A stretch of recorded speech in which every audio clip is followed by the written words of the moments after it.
On the afternoon of the 14th of May 1986 in Owen Road, Singapore, to primary school boys, 12-year-old Chin An and his same-age best friend To Hong Huat, who were classmates from the same school and class, were last known to be walking together to school. Chin An fetched Hong Huat from his house nearby their school. The boys were never seen again, and they went missing on that afternoon of the 14th of May 1986. Since then, investigations and search efforts were made to locate the boys' whereabouts. The case was named as the Mcdonald's boys. According to their teacher, Chin An and To Hong Huat were close friends who were generally well behaved and did not miss classes. No one else had seen the two boys after 12:30 p.m. the 14th of May 1986. The last person to see To Hong Huat was his mother, Madam Tan Jiao Guan. Hong Huat had requested to go to school on his own that day, as he said that he was meeting a friend. It was assumed that Hong Huat was going to meet Chin An. Madam Tan observed that this was unlike Hong Huat, as he was usually more timid and liked his mother's company in public. The form teacher noticed the absence of the two boys, To Hong Huat and Chin An, and informed the boys' parents. By evening, after receiving the call from the school teachers, Hong Huat's 46-year-old mother, Tan Jiao Guan, and Chin An's parents, 51-year-old coffee powder seller, Cheng Pan, also named Chin Po, Wong Piwei, Chin An's classmate who last seen him, earlier informed the teachers about Chin An's absence. Even though it occurred to the teachers that Hong Huat and Chin An may have played truant, however, it was unlikely so, because the boys were generally well behaved and did not miss classes. Hong Huat even ranked the first in his class for the mathematics test by 7:15 p.m. The boys' parents failed to find their sons. The police were later contacted, and they searched the estates surrounding the boys' school 4 days following their disappearances, but they could not find any helpful information. The police also published and distributed thousands of missing posters of Hong Huat and Chin An, which were distributed island-wide in Singapore, to urge anyone who had information on the whereabouts of the missing boys to contact the police, and the public media also publicized the case extensively. By May 1988, 2 years after the boys' disappearance, over 100 people were interviewed by the police to obtain a lead. On the 27th of August 1986, an anonymous informant reported to the police that he saw the missing boys on Pulau Ubin. The Criminal Investigation Department, CID, dispatched nearly 100 officers to Pulau Ubin, splitting the officers into 24 sections and smaller teams to search for the boys throughout the whole island. However, the police were unable to find the boys. The boys' families also joined the search, but also found nothing. A few months after the incident, Hong Huat's mother returned to Kuala Lumpur, Malaysia to search for her son. In 1990, Tan reached out to a local newspaper and also the Malaysian Chinese Association for help, and the Malaysian authorities also responded to Tan's appeal to search for the boys. However, the international search still failed to locate the whereabouts of Hong Huat and Chin An. In November 1988, 2 years and 6 months after Chin An and Hong Huat went missing, Singapore's national newspaper The Straits Times sent a request for help from an American company based in the United States to recreate a photo of what Chin An would physically resemble his 14-year-old self using facial recognition technology. The request was granted, and the photo of Chin An, which was published in November 1988, created based on the photo of Chin An in his 12-year-old self, and also the photo of one of his elder sisters, who were Hong in her 14-year-old self. In 1994, during the 8th year of the boys' disappearance, the police released the photos of Chin An and Hong Huat in their 20-year-old selves. Despite their poverty, the families of To Hong Huat and Chin An initially offered a $1,000 reward each to anyone who could provide information about their son's whereabouts.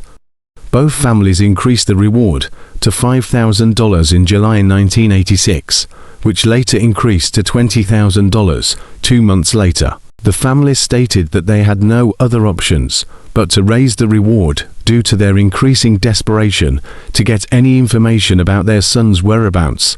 In October 1986, Managing Director Robert Kwan, who led the Singaporean branch of the fast food chain McDonald's, announced that the company would be offering a $100,000 reward for any new information on the whereabouts of the two missing boys. Many people reported seeing them in various places away from Owen Primary School. One caller even said the boys were seen approaching a bus terminal with two Chinese men aged 40. But all these reports were dead ends. It was only recently that several media outlets revisited the case of the McDonald's boys. MediaCorp featured the 1986 case, a toggle series called Missing, and discussed various speculations about the case, while Mothership.sg posted a video about the unsolved case in September 2020. Singapore police still finds the disappearance of Hong Huat and Chin puzzling, and has ruled out public speculations such as drowning and murder. One theory was that the boys had run away from home, but this was disputed by their parents, as they were well behaved and had good relationships with their families. Another theory speculated that the boys were living in Johor Bahru. Hong Huat's parents were then separated, and it was rumored that his estranged father took them. However, this could not explain why he would have taken Chin An as well, since he was not his biological child. Police investigated this theory, but found insufficient evidence to link Hong Huat's disappearance to his father. A third theory speculated that the boys had been kidnapped by a human trafficking syndicate and taken to Thailand, where they had their arms and legs amputated, and were forced to beg in the streets in Bangkok. But investigations into these theories turned up empty. A chilling speculation that the boys were victims of a ritual killing was dealt with the MediaCorp program Missing. But international investigator Henry Tay said then that if the boys had been victims of such a crime, other victims would have followed, and that was not the case. It turns out that in 1975, a first Owen Primary School pupil Wong Wengbun disappeared. That was 11 years before Chin An and Hong Huat were gone without a trace. Wengbun. However, was reduced to just a small report in The New Nation. Dated the 4th of December, 1975. He too had not been seen since, during a crime awareness tour in the area where the boys disappeared.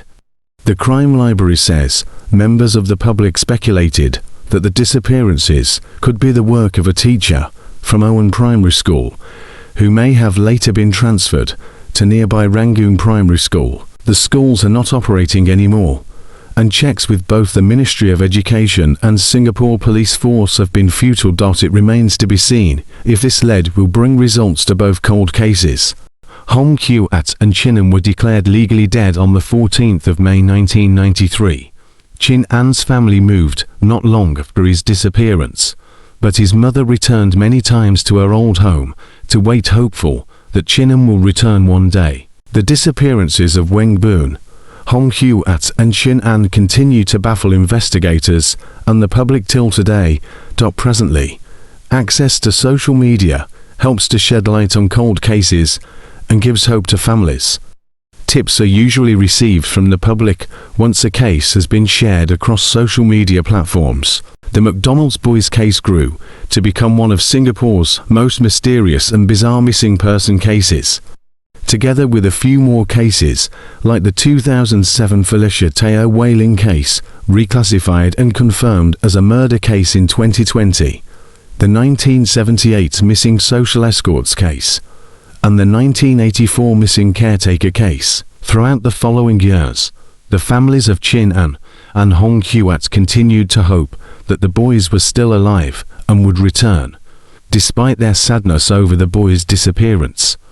Both families gotten closer to each other due to their common goal to look for their children. For the next few years, the family would still regularly go back to their old address in case Chin An returned, or await more news of Chin An's case. Chin An's parents and elder sisters were depressed and filled with sadness over Chin An's disappearance and welfare, and during the later years of his life.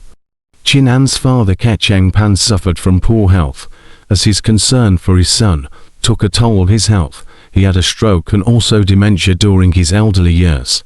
According to Chin An's mother Tammy Na, aged 80 in 2020, who accepted an interview in 2020. Her husband Ke Cheng Pan died a few years before 2020. For many years Tay, who was still alive as of 2020, did not mingle with her neighbors, who all sympathized with her and tried to open up to her. She also spent her time looking at children playing at the void deck and never smiled for more than 10 or 20 years. According to her neighbors, Tay, who still missed her son, slowly began to open up and smile to her neighbors more recently before the 2020 interview. Although this incident took place in 1986, Singaporeans young and old know about the mystery surrounding the disappearance of the Mcdonald's boys. Sources report that the two boys went missing in broad daylight without a single witness present. Their belongings were found abandoned near a tree, but beyond that there were no signs pointing to what could have happened to the boys. Even decades after their disappearance, there is much speculation surrounding the fate of the boys. Many believe that the boys were mutilated and sold off to become beggars in Bangkok. The case remains unsolved, and no new information has been brought forward. The boys, if alive, would be 46 years old today.